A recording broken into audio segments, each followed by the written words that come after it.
Gum diseases వస్తే heart problems వస్తాయని మీకు తెలుసా? మీ దగ్గరలో ఉన్న ఏదైనా హాస్పిటల్కి వెళ్ళండి, ఎస్పెషల్లీ కార్డియాలజీ డిపార్ట్మెంట్.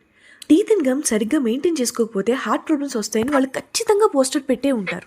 ఒకసారి వెళ్ళి మీరే చెక్ చేయండి. సరిగ్గా ఓరల్ హైజీన్ మెయింటైన్ చేయని వాళ్ళలో హార్ట్ అటాక్ వచ్చే ఛాన్సెస్ 2 to 3 times ఎక్కువ. సో ఇన్ఫెక్ట్ అయిన గమ్లో ఉన్న బ్యాక్టీరియా మనం బ్రష్ చేసినప్పుడు కానీ ఫుడ్ తిన్నప్పుడు కానీ డైరెక్ట్గా మన బ్లడ్లోకి వెళ్ళిపోయినప్పుడు మన బాడీ ఇమ్యూన్ సిస్టమ్ ఏం చేస్తుంది, దాన్ని ఫైట్ చేయడానికి ట్రై చేస్తుంది. సో మనకి గమ్ బ్లీడింగ్ అవుతుంది, డిపాజిట్స్ ఉన్నాయి అని తెలుసు, కానీ మనం వెంటనే డెంటిస్ట్ దగ్గరికి వెళ్ళాం కదా, టీతే కదా అని లైట్ తీసుకుంటాం.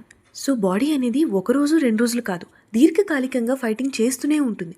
సో దీనివల్ల జరిగేది ఏంటి అంటే రక్తనాళంలో జనరల్గా సర్ఫేస్ స్మూత్గా ఉంటుంది, కానీ రోజు జరిగే ఫైటింగ్ వల్ల అది రఫ్ సర్ఫేస్ క్రియేట్ అయిపోతుంది. ఇప్పుడు మన బాడీలో ఉన్న కొలెస్ట్రాల్ కానీ ఫ్యాట్ కానీ రఫ్గా ఉన్న దానికి ఈజీగా అటాచ్ అయిపోగలదు. సో అలా అటాచ్ అయిపోయి క్లాట్స్ కింద తయారవుతుంది. అలా క్లాట్స్ పెరిగి పెరిగి పెరిగి హార్ట్ బ్లాకేజ్ వరకు వెళ్తుంది. కొంతమందిలో హార్ట్ అటాక్ వచ్చే ఛాన్సెస్ ఎక్కువ. అండ్ ఆల్సో కొంతమందికి వాల్ డిఫెక్ట్స్ ఉంటాయి. వీళ్ళల్లో ఏమవుతుంది అంటే బ్యాక్టీరియా వెళ్ళి హార్ట్ని పట్టేసుకుని ఉంటుంది.